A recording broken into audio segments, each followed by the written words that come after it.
അച്ഛൻ ഇങ്ങനെ സ്ത്രീകളെ കണ്ടാൽ പിടിച്ചുകൊണ്ടുപോയി ബലാത്സംഗം ചെയ്ത് മണ്ണ് ചവിട്ടി കൊല്ലും. ഇങ്ങനെയൊക്കെയുള്ള കിംവദന്തികളാണ് പല സ്ഥലത്തുനിന്ന് കേൾക്കുന്നത്. നമ്മൾ പോകുമ്പോൾ എവിടെയാണ് കോങ്ങാട്, കോങ്ങാട് ഇല്ല ഞങ്ങൾ കേട്ടിട്ടുണ്ടായിരുന്നു, ഭയങ്കര ദ്രോഹിയല്ലേ.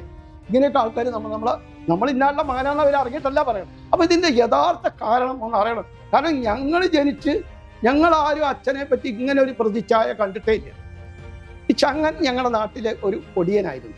തങ്ക എന്ന് പറഞ്ഞ ഒരാളുണ്ട്, ഒരു കന്നുവച്ചവടക്കാരൻ. അയാളുടെ അയാളുടെ അച്ഛൻ്റെ അനിയനെ ഒടിച്ചു കൊന്നു. ഈ കൊട്ടേഷൻ ഒടിയന് കൊടുത്താൽ ഒടിയൻ നമ്മളെ ഒടിക്കാൻ വന്നാൽ നമുക്ക് പെട്ടെന്ന് ഒടിയന്റെ രൂപമല്ല കാണും. ഞങ്ങള് രാവുണ്ണിയുമായിട്ട് സംസാരിക്കുമ്പോഴും വേണോട്ടനായിട്ട് സംസാരിക്കുമ്പോഴും നമുക്ക് ഒരുപാട് സംശയങ്ങള് ഇതുമായിട്ട് ബന്ധപ്പെട്ടിട്ട്, അതായത് അച്ഛന്റെ നാരായണൻകുട്ടി നായർ എന്ന് പറയുന്ന വ്യക്തിനെ ഒരു നക്സലൈറ്റ് കൊലപാതകത്തിന് വേണ്ടി തെരഞ്ഞെടുത്തതിന് അതൊരു മുൻകൂട്ടി എടുത്ത തീരുമാനമായിരുന്നില്ല എന്ന് രാവുണ്ണി പറയുന്നുണ്ട്. പക്ഷേ എങ്ങനെ അങ്ങനെ ഒരു ഇത് വന്നു എന്നുള്ളതാണ്. കാരണം പിന്നെ അദ്ദേഹത്തിനെ കുറിച്ചിട്ടുള്ള ഇതിൽ കുറെ സാഹചര്യം അവർ വിലയിരുത്തിയത്, ആഴ്ച ഏതായാലും തട്ടാൻ വന്നാൽ എന്തെങ്കിലും കാരണവശാൽ അത് ഫെയിലായ പിന്നെ ഏറ്റവും വലിയ ജന്മി സ്വത്തും ഉള്ള ഒരാള് അവിടെ കോങ്ങാട് ഇദ്ദേഹമാണ്. മാത്രമല്ല ഇദ്ദേഹത്തിന്റെ വീട്ടിൽ ചെന്നാൽ കിലോ കണക്കിന് സ്വർണവും ലക്ഷക്കണക്കിന് രൂപയും നമുക്ക് കിട്ടും. ഇതാ അവരുടെ മെയിൻ ലക്ഷ്യമായിരുന്നു. ഏത് പക്ഷെ അതെല്ലാം പാളിപ്പോയി. എൻ്റെ അച്ഛന് സ്വന്തമായൊരു ബാങ്ക് അക്കൗണ്ട് പോലും ഉണ്ടായിരുന്നില്ല. അതാ രസം. ഏത് വീട്ടിൽ തന്നെ ക്യാഷ് വെക്കുക. 2000 രൂപയാണ്. ഞങ്ങൾക്ക് ധാരാളം കൃഷിയും കാര്യങ്ങളൊക്കെ ഉണ്ടായിരുന്നുള്ളൂ. പക്ഷെ ഈ ലെവിയൊക്കെ കൊടുക്കണ കാരണം 40 പണിക്കാർ ഡെയിലി അവിടെ പണിതിരുന്നു.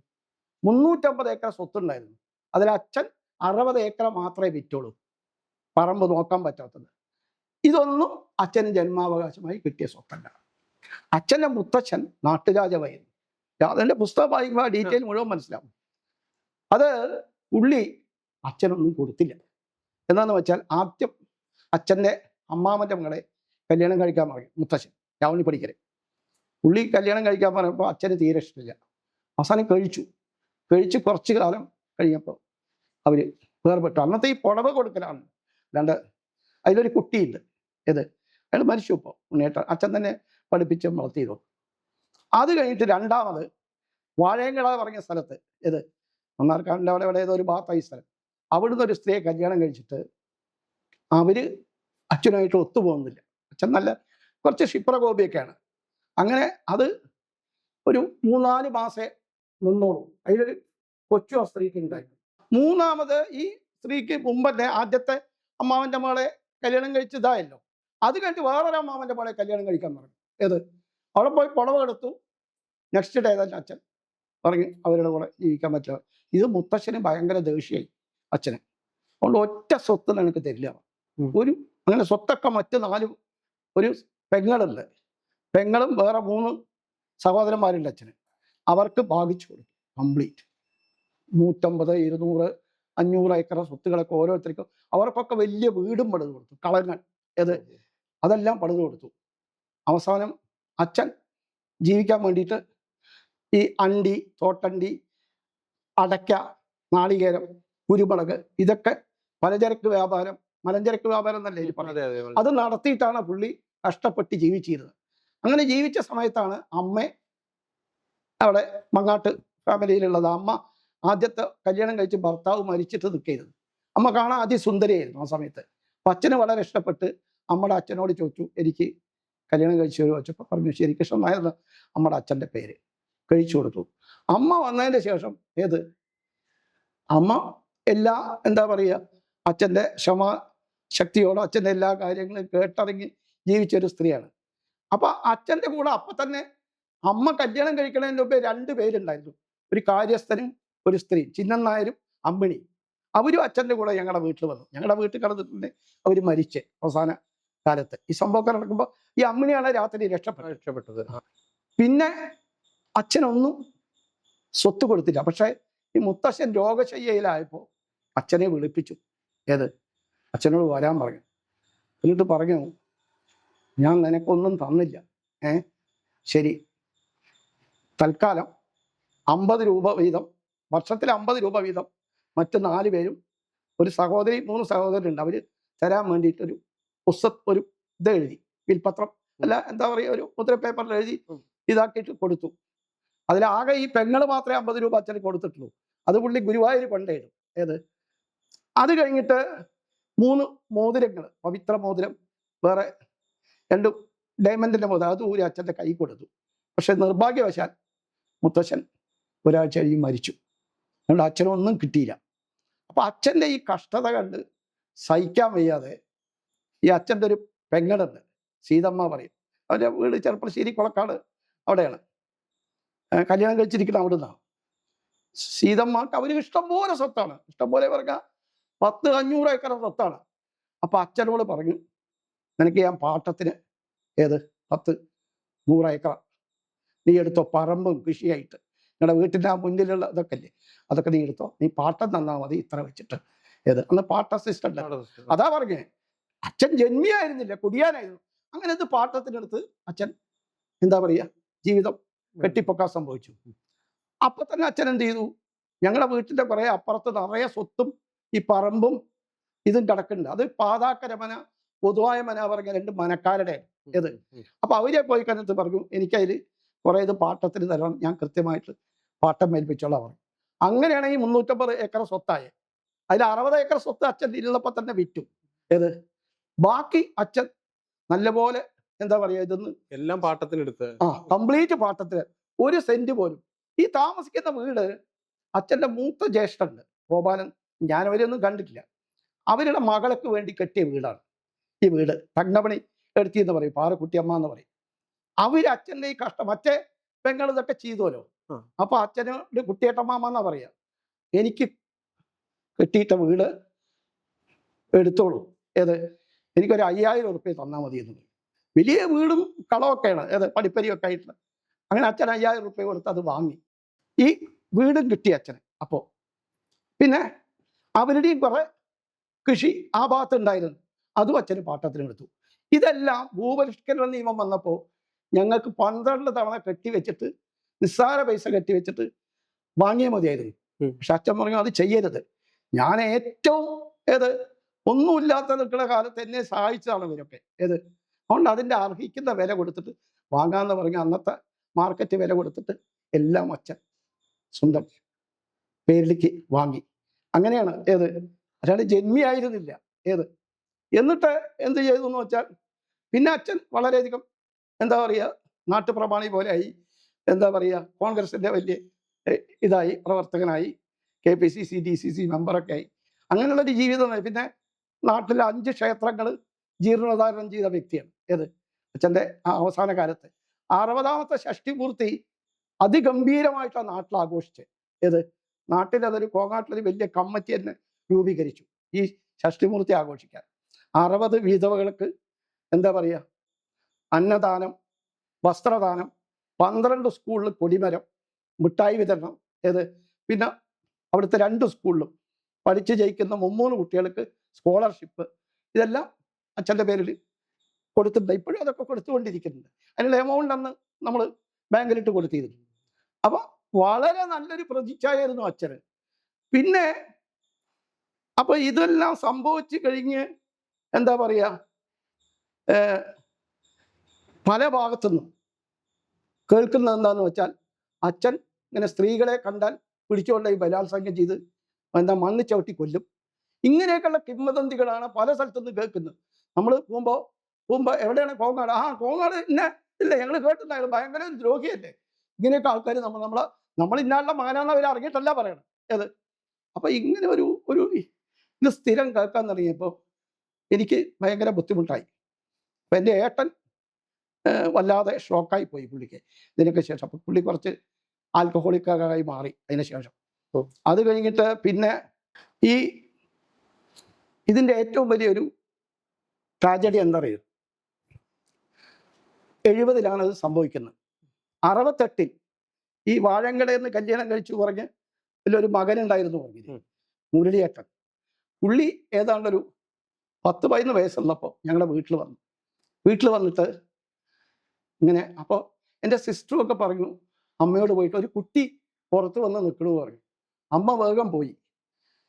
അപ്പൊ അമ്മ ഇങ്ങനെ നോക്കിയ വഴിക്ക് ചോദിച്ചു, നീ മുരളിയല്ലേ ചോദിച്ചു. അമ്മയ്ക്ക് അറിയാം ഇങ്ങനെ മുരളി എന്ന പേര്. പറഞ്ഞു നീ ഇനി നിന്റെ വീട്ടിലേക്ക് പോകണ്ട, ഓക്കെ. അവരുടെ അമ്മ ശരിക്കും പ്രോപ്പറായി നോക്കൊന്നും ഉണ്ടായിരുന്നില്ല. നീ ഇനി ഇവിടെ നിന്നാൽ. അങ്ങനെ ഈ മുരളിയേട്ടനെ ഞങ്ങളെ വളർത്തി. ഏത് ഭയങ്കര മിടുക്കനായിരുന്നു, അസാമാന്യമായ കഴിവൊക്കെ ഉള്ള ആളായിരുന്നു പുള്ളി.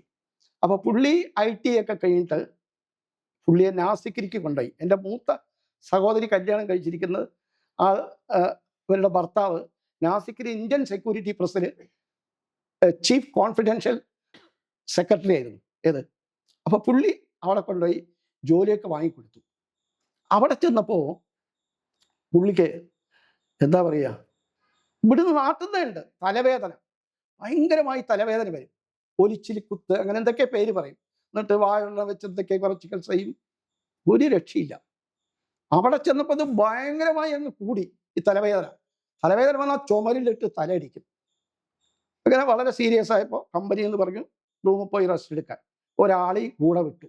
ഏത് ഒരു സുഭാഷ് പറഞ്ഞ ഒരാളി ഉള്ള കൂടെ കൂട്ടിരിക്കാൻ വേണ്ടി വിട്ടു.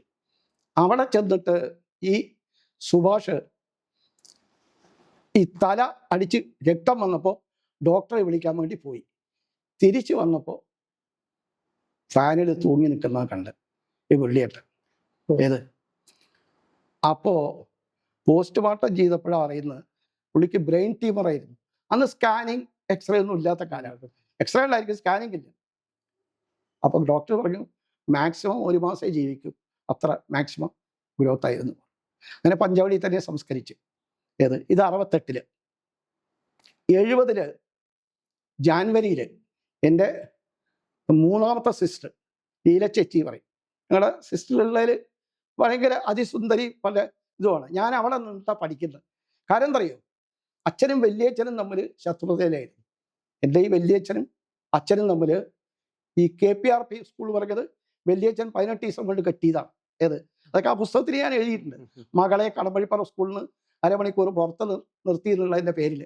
അപ്പോൾ അവിടുത്തെ കുറച്ച് ഭാഷന്മാർക്ക് കുറച്ച് പ്രോബ്ലം ഉണ്ടായി, സ്കൂൾ ടീച്ചേഴ്സിന്. മാനേജ്മെൻറ്റ് സ്കൂളാണ്. അപ്പോൾ അച്ഛൻ്റെ അടുത്ത് അവർ വന്നിട്ട് പറയും ഞങ്ങളെ സഹായിക്കണം. അച്ഛൻ നേരെ വല്യച്ഛൻ്റെ അടുത്ത് പോയിട്ട് പറഞ്ഞു ഇത് കോമ. അപ്പോൾ വല്യച്ഛന് ഭയങ്കര ദേഷ്യം, നീ ആരാ എന്നെ ഉപദേശിക്കാൻ, ഇറങ്ങി പോടാ വിടുന്ന. അച്ഛനെ അവിടെ നിന്ന് ഇറക്കി വിട്ടു. അന്ന് തൊട്ട് വലിയ ശത്രു. അച്ഛൻ ഇവർക്ക് വേണ്ടി കംപ്ലീറ്റ് കേസ് കൊടുത്തു. ആ കേസ് മുഴുവൻ മാഷന്മാർ ജയിച്ചു. അന്ന് തൊട്ട് ഇവർ ബദ്ധശത്രുക്കളായി. ഏത് ഇത് 64 63 നടക്കുന്ന കാര്യമാണ്. അത് കഴിഞ്ഞിട്ട് പിന്നെ ഈ 68 ഷഷ്ടിപൂർത്തി സമയത്ത് നാട്ടുകാരെല്ലാം കൂടി ഒരു മുൻകൈ എടുത്തിട്ട് അച്ഛനെയും വല്യച്ഛനെയും കൂടി രോഗിയാക്കണം എന്ന് പറഞ്ഞ് പോയി സംസാരിച്ച് ഒരുമിച്ച് വന്ന് 2 പേരും കൂടി KPR പുറത്ത് മുത്തച്ഛൻ്റെ പ്രതിമ ഉണ്ട്, അത് കൊണ്ടുപോയി മാലയൊക്കെട്ട് അന്ന് തൊട്ട് രോഗിയായി. പിന്നെ പുള്ളി ഒരു പക്ഷേ ജീവിച്ചോളൂ, വല്യച്ഛൻ മരിച്ചു. അതിൻ്റെ ശാരദയായിരുന്നു ഏത് ഈ സംഭവം നടക്കണതിൻ്റെ പിറ്റേ ദിവസം. അതാണ് IG അവിടെ ഉണ്ടാവുന്നുള്ള വലിയ ടാർഗറ്റ്. അറിയോ, അയ്യയുടെ ഫാദറിലാണത്. അപ്പോൾ അത് കഴിഞ്ഞിട്ട് ഈ തൃശ്ശൂരിലുള്ള ഞാൻ, ഇത് ജൂലൈയിലാണ് നടക്കുന്നത് അച്ഛൻ്റെ സംഭവം. ജനുവരിയിൽ തൃശ്ശൂർ വെച്ചിട്ട് എൻ്റെ ഈ ലീല പറഞ്ഞ സഹോദരി കഴുത്ത് മുറിച്ചിട്ട് ആത്മഹത്യ ചെയ്തു. അതിൻ്റെ കാര്യകാരണങ്ങൾ എന്താണെന്ന് എൻ്റെ അനുഭവങ്ങളുടെ അക്ഷയപാത്രത്തിലുണ്ട്. വളരെ ഡീറ്റെയിൽ ആയിട്ട് A to Z ഒരു കാര്യമില്ലാതെ ഞാൻ കൊടുത്തിട്ടുണ്ട്. അത് കഴിഞ്ഞ് മെയ്യിൽ എൻ്റെ ഈ മൂത്ത സഹോദരി നാസിക്കിലുണ്ടല്ലോ, അവിടെയും കുറെ അനിഷ്ട സംഭവങ്ങളുണ്ടായി. ഒരു കൈക്കൂലി കേസിൽ അളിയനെ കുടുക്കി ഒരു മഹാരാഷ്ട്രീയൻ. അതെ, കാരണം പുള്ളി ഇവിടുന്ന് ഒരുപാട് പേരെ കൊണ്ട് ജോലിയായി കൊടുത്തിട്ടുണ്ട്. അവൻ്റെ കാര്യം പറയുമ്പോൾ ടേബിൾ ഷോട്ടും കഴിയിട്ടാവാന്ന് പറഞ്ഞു. അതവന് പിടിച്ചില്ല. അവനപ്പോൾ ഈ സർട്ടിഫിക്കറ്റ് CV കൊണ്ട് ഓഫീസ് കൊണ്ടേ കൊടുത്തു. അതിൽ 75 രൂപ വെച്ചു. ഇത് പറഞ്ഞു ഇതിവിടെ ഇരിക്കട്ടെ, എൻ്റെ മോൻ പഠിച്ചു കഴിഞ്ഞാൽ ബാക്കി സർട്ടിഫിക്കറ്റും കൊണ്ടുവന്ന് തരാം. ഏത് അപ്പം നിങ്ങൾ ജോലി വാങ്ങിക്കൊടുത്താൽ മതി പറഞ്ഞു. ഇത് കൊടുത്ത് പുള്ളി വാങ്ങി മേശയിൽ വെക്കലും പിന്നാലെ ആൻറ്റി കറപ്ഷൻ വന്നു. അത് മാർക്ക് ചെയ്ത നോട്ടായിരുന്നു. കൈക്കൂലി ചോദിച്ച് വാങ്ങി എന്നുള്ള കുറ്റത്തിൽ പുള്ളിയെ അറസ്റ്റ് ചെയ്തു. പിന്നെ അത് വലിയ ഒരു എന്താ പറയുക, വല്ലാത്തൊരു ഹൈ സ്റ്റാറ്റസിൽ അവർ ജീവിച്ചിരുന്നതാണ്. 75 രൂപ കൈക്കൂലിക്ക് അറസ്റ്റ് ചെയ്തെന്ന് പറഞ്ഞാൽ പത്രത്തിലൊക്കെ വാർത്ത വന്നു. അങ്ങനെ സിസ്റ്റർ ബാത്റൂമിൽ കയറി മണ്ണെണ്ണ ഒഴിച്ച് സൂസൈഡ് ചെയ്തു. ഏത് ആ സിസ്റ്റർ. ഇത് മെയ്യിൽ, മറ്റേ ജാനുവരിയിൽ, മെയ്യിൽ, ജൂലൈയിലാണ് അച്ഛൻ്റെ സംഭവം നടക്കുന്നത്. അപ്പോൾ ഇത് ഒക്കെ കഴിഞ്ഞ് ഞാൻ തൃശ്ശൂർ പിന്നെ 9ാം ക്ലാസ് പിന്നെ ഇവിടെ സ്കൂളിൽ ഓക്കെ KPRP ഞങ്ങൾ രോഗിയായി. വീണ്ടും 9ാം ക്ലാസ് അവിടെ പഠിച്ച്, 9ഉം 10ഉം പഠിച്ച്, പിന്നെ വിക്ടോറിയ കോളേജിലാണ് ഡിഗ്രി എല്ലാം പഠിച്ചത്, പ്രീ ഡിഗ്രി ഡിഗ്രിയൊക്കെ. പ്രീ ഡിഗ്രിക്ക് പഠിക്കുന്ന സമയത്ത് പല ഭാഗത്തു നിന്നും ഇപ്പോൾ കോളേജിൽ നിന്നും ഒക്കെ സ്റ്റുഡൻസും ഒക്കെ ഓരോ കാര്യങ്ങൾ പറയുമായിരുന്നു. കോങ്ങാട് ഇന്നാളുടെ മകനാണ് എന്നറിയുമ്പോൾ, ഓ അവിടെ നിങ്ങൾ അച്ഛൻ ഭയങ്കര ക്രൂരനായിരുന്നു അല്ലേ, ഇതായിരുന്നു അല്ലേ, ഇങ്ങനെ ഓരോ ചോദ്യങ്ങൾ ചോദിക്കുമ്പോൾ എനിക്ക് സത്യം പറയാൻ ഭയങ്കര ബുദ്ധിമുട്ടായി. അപ്പോൾ ഇതിൻ്റെ യഥാർത്ഥ കാരണം ഒന്ന് അറിയണം. കാരണം ഞങ്ങൾ ജനിച്ച് ഞങ്ങളാരും അച്ഛനെ പറ്റി ഇങ്ങനെ ഒരു പ്രതിച്ഛായ കണ്ടിട്ടേ ഇല്ല. ഒരു ശ്രീലമ്പടനായിട്ടോ അത് സദാ ഭക്തി പൂജയായി നടക്കുന്ന ഒരാളാണ്. വീട്ടിൽ തന്നെ മഠമുണ്ട്, ക്ഷേത്രം, അതിൽ ഭഗവത് സേവ, ഈശ്വര സേവ, രക്ഷാർത്ഥന ഇതൊക്കെ നടത്തുന്ന സ്ഥലമാണ്. ഞാൻ പറഞ്ഞില്ല 5 ക്ഷേത്രം, പുള്ളിയുടെ പറന്നാൾ ഗുരുവായൂർ പോയിട്ടേ കഴിക്കും അച്ഛൻ. അതേപോലെ പുള്ളിയുടെ ഈ കണി കാണാൻ ഗുരുവായൂർ പോയിട്ടേ ചെയ്യും. അത്ര ദൈവിക വിശ്വാസമുള്ള ഒരാളാണ്. ഞങ്ങളിങ്ങനെ അച്ഛൻ്റെ ഒരു മോശം പ്രതിച്ഛായ ആരും കണ്ടിട്ടില്ല.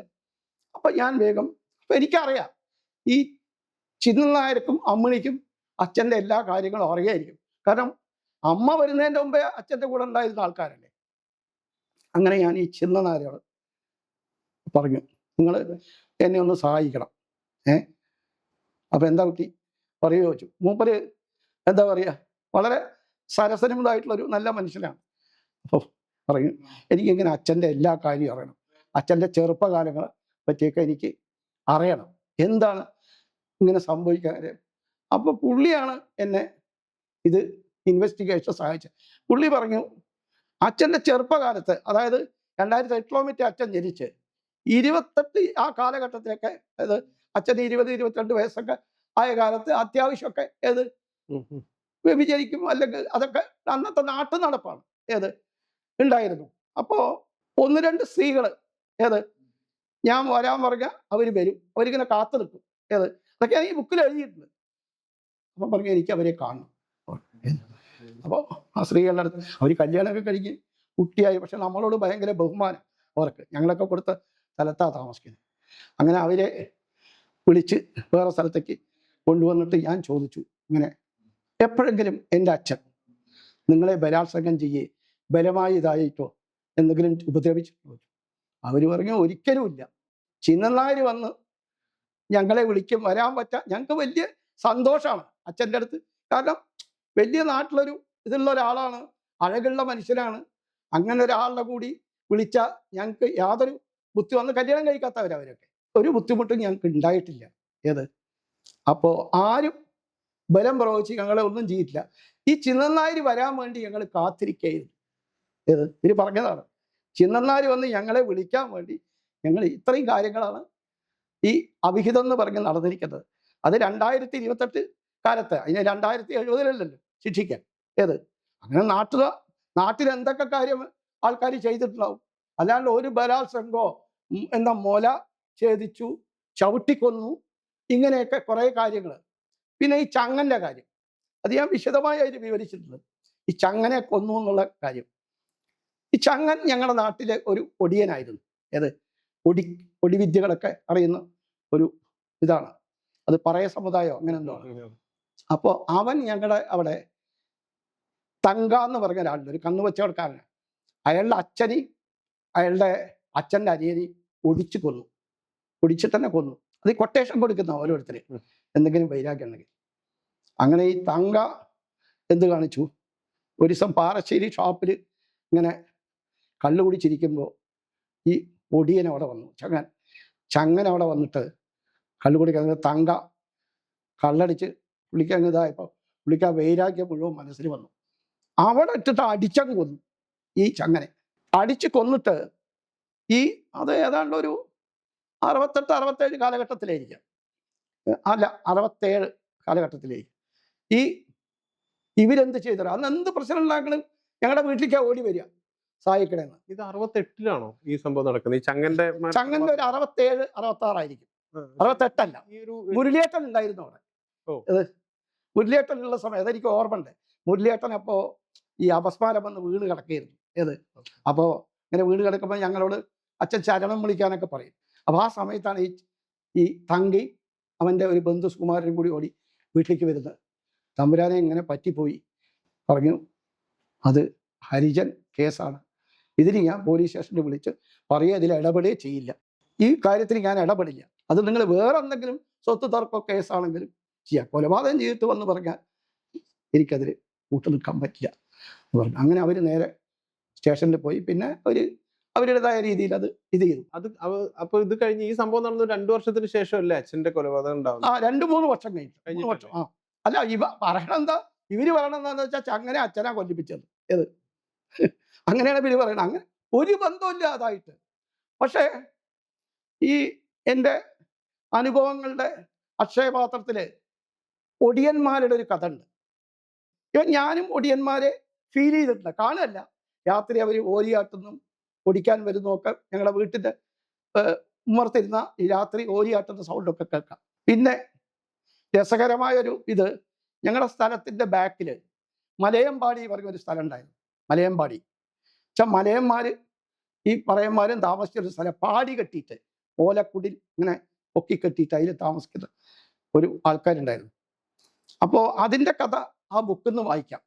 അവരാണ് ഞങ്ങളുടെ കുറേ കായകറികൾ, പച്ചക്കറി തോട്ടങ്ങളൊക്കെ ഉണ്ടെങ്കിൽ ഇവരെ നോക്കാൻ ഏൽപ്പിക്കും. അപ്പോൾ ആരും അതിന് കക്കില്ല. ഇവരതിൻ്റെ ഉമ്മർത്ത് കുറച്ച് ചിത്രങ്ങളും ഒക്കെ കരിക്കട്ട കൊണ്ടൊക്കെ വരച്ച് വെക്കും, ചില കോലങ്ങളൊക്കെ. അപ്പോൾ ആൾക്കാർക്ക് പേടിയാണ്, പൊടിയൊന്നും നോക്കണതാണ്. കളവ് പോയി. അപ്പോൾ പറഞ്ഞു ഞാനത് ശരിയാക്കി തരാമെന്ന് പറഞ്ഞ് കോഴിയും നെല്ലും ചാരായം, കുപ്പിച്ചാരായൊക്കെ കൊടുത്തു. ഒരാഴ്ച കഴിയുമ്പോൾ വീണ്ടും കളവ്. അപ്പോൾ സംശയമായി, ഇത് ഇവരെന്നെ കട്ടതാണോ. അങ്ങനെ അച്ഛൻ പറഞ്ഞു, വീട്ടിൽ ഞങ്ങളുടെ ഒരു എന്താ പറയുക അടുത്ത ബന്ധു ഉണ്ടായിരുന്നു, അപ്മാമ. പോലീസ് സ്റ്റേഷനിൽ കംപ്ലൈൻറ്റ് കൊടുക്കാൻ പറഞ്ഞു.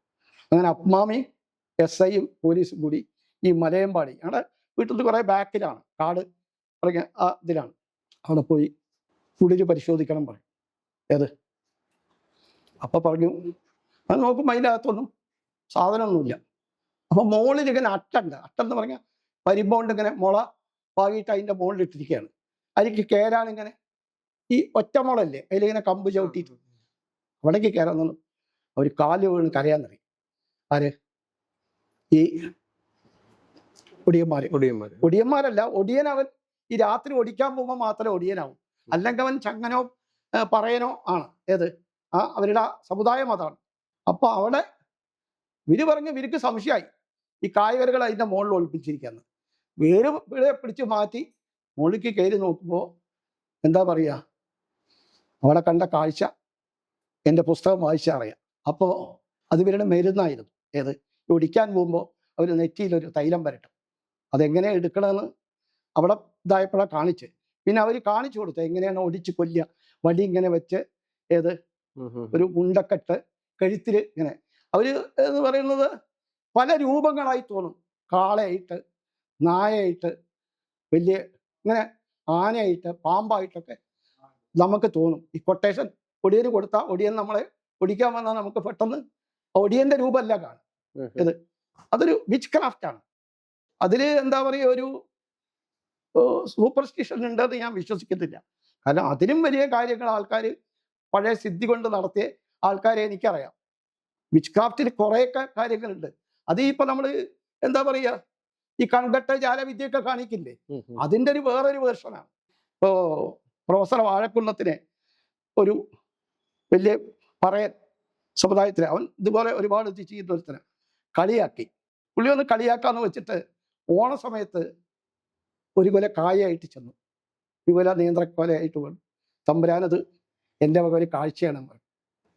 ആ കാലം ഉണ്ട് വെച്ചപ്പോൾ വാഴക്കുന്നം പറയും നിൽക്ക, നീ എനിക്ക് തന്നല്ലേ, നിനക്കെന്തെങ്കിലും തരണ്ടേ പറഞ്ഞിട്ട് അകത്ത് പോയിട്ട് ഒരു മുണ്ട് എടുത്തിട്ട് പുതിയ മുണ്ട് എനിക്ക് കൊടുത്തു.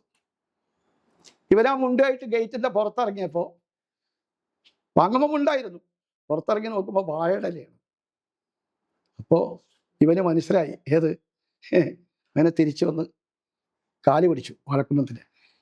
തമ്പുരാനെ പരീക്ഷിച്ചിൽ എനിക്ക് തെറ്റുപറ്റി. വാഴക്കുന്നൻ അതിഗംഭീരമായ ഒരു മജീഷ്യനായിരുന്നു. അപ്പോൾ ഞാൻ പറയാം, അങ്ങനെയുള്ള ഈ എന്താ പറയുക ഒടിയൻ കഥകളിൽ കുറേ കാര്യം. അപ്പം ഞങ്ങളെ നാട്ടിൽ തന്നെ ഞാൻ പറയും, 2 പേരെ കൊന്ന കാര്യം എനിക്കറിയാം. പിന്നെ വേറൊരു സുലൈമാൻ പറഞ്ഞ ഒരാളെ ഏത് ഇവിടെ എന്തോ കാരമുള്ളു തറച്ച് അയാൾ സംസാരിക്കാനൊന്നും വയ്യാതെ കുറേ കാലം കിടന്നു. ഒടിയനാ ചെയ്ത് രാത്രി. രാത്രി ഇങ്ങനെ ഒരു പ്രത്യേക സൗണ്ട് പോലെ പിടിക്കും, ഒരിയാൾ പറയും. അത് കേട്ടാൽ നമുക്ക് സത്യം പറഞ്ഞാൽ പേടി വരും. അങ്ങനെ അതൊക്കെ ഞാൻ കേട്ടിട്ടുണ്ട്.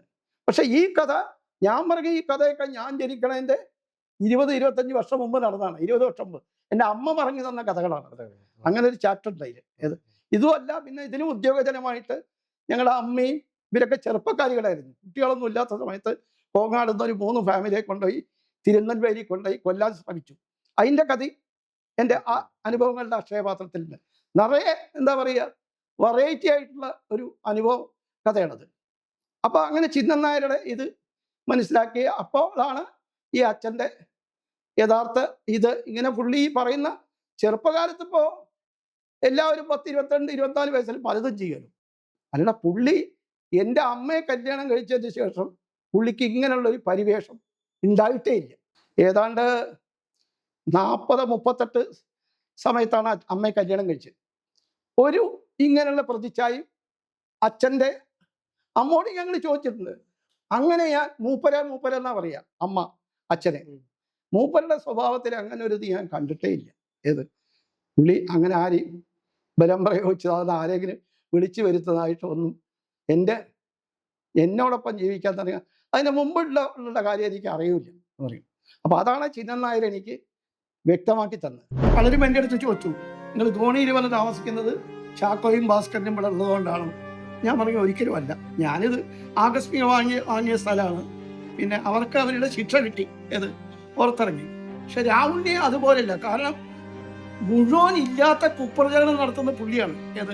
അതാണ് എനിക്ക് രാഹുലിനോട് ഇത്ര വൈരാഗ്യം.